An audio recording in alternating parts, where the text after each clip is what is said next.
এই দেখুন আমার আরেকটি নতুন ব্লগে আজকে আমি আপনাদের সাথে শেয়ার করব আমার একটি স্পেশাল পনিরের সবজি। আজকে পনিরটা আমি ইউজ করেছি ভাগীরথী পনির, আর এটা দিয়েই আজকে আমার সবজিটা হবে। তো চলুন প্রথমে এটাকে কেটে নেওয়া যাক।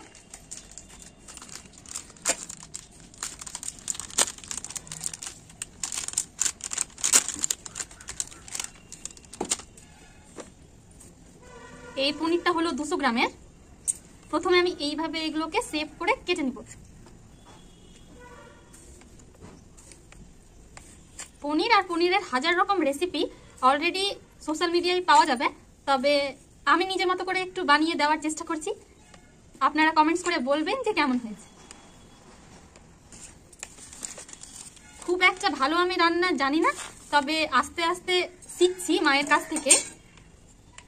আমার মায়ের হাতের রান্নাটা কিন্তু বেশ সুন্দর, তাই তার কাছ থেকেই শিখছি। এই দেখুন স্লাইসগুলো আমি এইভাবে করে নিলাম।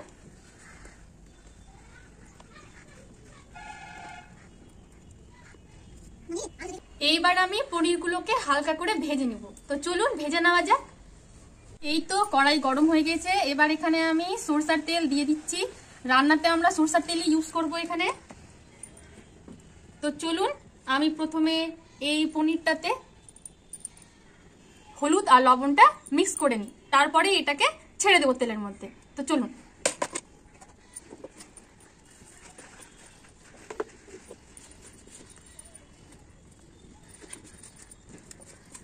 এটাকে ভালো করে মাখিয়ে নিই। আমি হাত ইউজ করছি, আপনারা তেমন কোনো কমেন্ট করবেন না। হাতের মধ্যেই মাখানোটা বেশ সুন্দর হবে। তো চলুন, মাখানো হয়ে গিয়েছে মোটামুটি। এইবার আমি এখানে ছেড়ে দেব।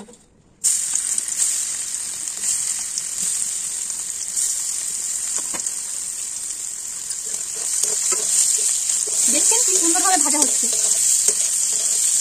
পনিরটা আমি একটু বেশি লালচে করবো, ভালো লাগে আমাকে সেইভাবে।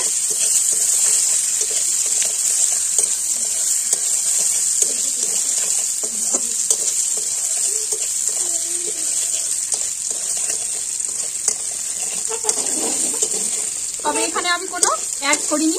পনিরের নামটা বলেছি, তার মানে এটা নয় যে আমি পনিরের কোনো রকম কোনো অ্যাড করছি। আপনারা সেইভাবে ভাববেন না।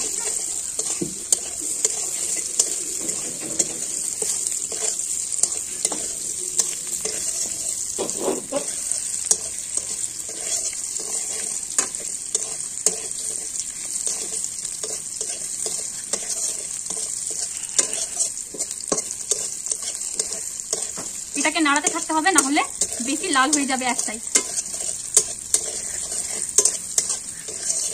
তো চলুন, মোটামুটি আমার ভাজাটা হয়ে গিয়েছে। এটাকে প্লেটে তুলে নিই আমি।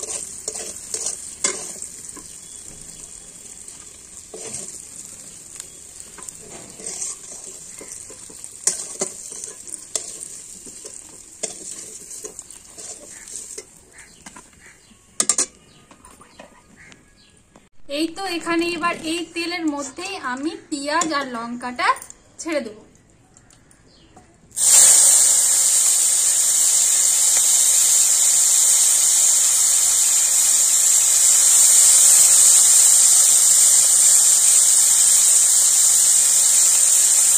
এখানে আরেকটু তেল দিয়ে দেবো আমি। কড়াইটা বেশ গরম হয়ে গিয়েছে।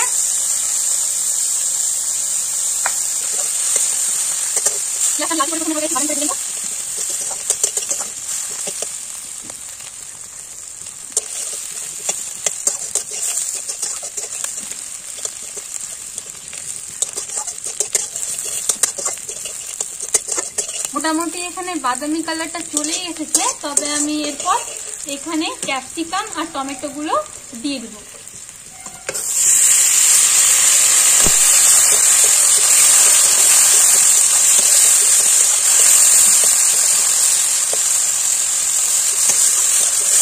এবার এখানে আমি লবণ হলুদ আগে দিয়ে দেবো।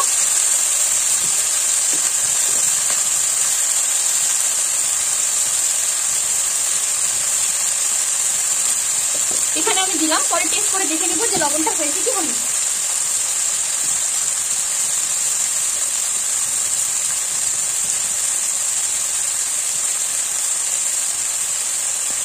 হলুদ দিয়ে দিলাম। এখানে আসলে একটা স্পুন ইউজ করা উচিত ছিল, এরপরে স্পুনটা লাগাতে হবে।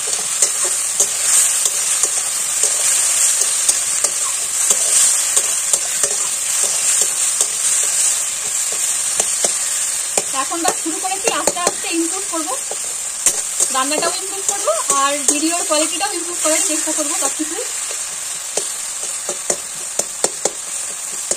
আজকের দিনটা বেশ মেঘলা মেঘলা, তো এই মেঘলা দিনে বাইরে বসে রান্না করতে বেশ ভালোই লাগছে। তো আপনারাও আসুন, আমার সাথে এনজয় করুন, আমার ভিডিওটা দেখুন, লাইক করুন, শেয়ার করুন এবং কমেন্ট করুন। তো চলুন বাকি রান্নাটা দেখে নেওয়া যাক।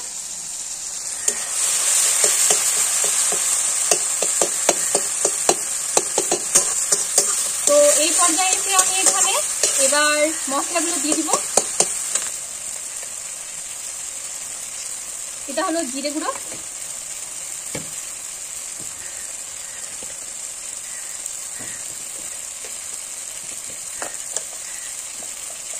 এটা হলো ধনে গুঁড়ো। আসলে মশলাগুলো করেছে আমার মা নিজের বাড়িতে, তাই আমার ধারণাটা নেই, তাই আমি একটু মাকে জিজ্ঞেস করে করে আপনাদের বলছি।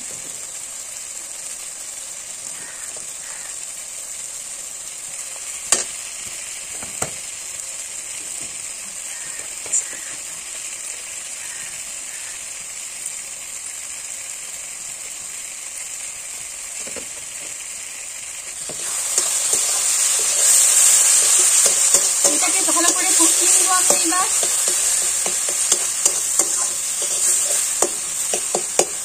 শুধু ক্যাপসিকাম আর টমেটোর কম্বিনেশনটা কিন্তু খুব দারুণ, এই কম্বিনেশনটা খেতে কিন্তু আমাকে বেশ ভালোই লাগে, আপনারা একবার ট্রাই করে দেখবেন। এখানে আরো অনেক কিছু অ্যাড করা যেত, যেমন মটরশুঁটি, তবে এই মুহূর্তে আমার কাছে নেই, তাই বলে আমি এই দুটো দিয়ে কাজ চালিয়ে নিচ্ছি, আপনারা চাইলে অ্যাড করতে পারেন।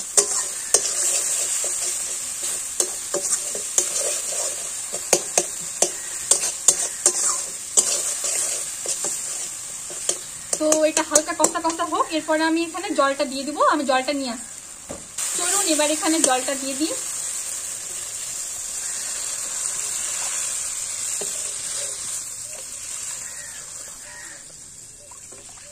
জলটা আমি এখানে বেশি করেই দিলাম একটু, কারণ এটা ভালোভাবে কুক হবে, তারপর মানে জলটা কমে যাবে। তো চলুন এরপর আপনাদেরকে দেখাচ্ছি, জলটা ফুটে যাক। তো চলুন আমার এখানে জলটা ফুটে গিয়েছে, এই দেখুন আমার সবজিটা মোটামুটি হয়ে এসেছে, জলটা ভালোভাবে ফুটে গেছে, সরি জলটা না, ঝোলটা ফুটে গিয়েছে। তো আমি এই পর্যায়ে এসে এবার পনিরগুলো এর মধ্যে দিয়ে দেবো।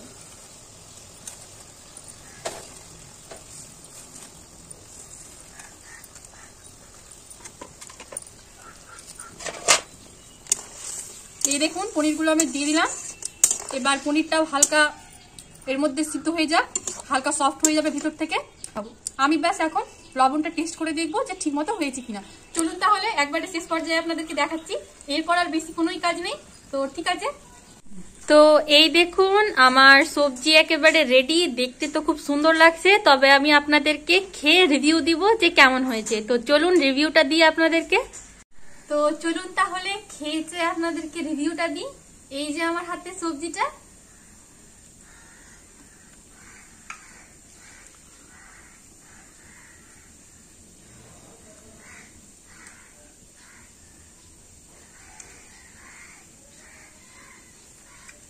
সত্যি খুব সুন্দর হয়েছে, একবার হলেও আপনারা ট্রাই করে দেখবেন। তাহলে আজকে এত দূরই আমার রেসিপি। ওকে, বাই বাই।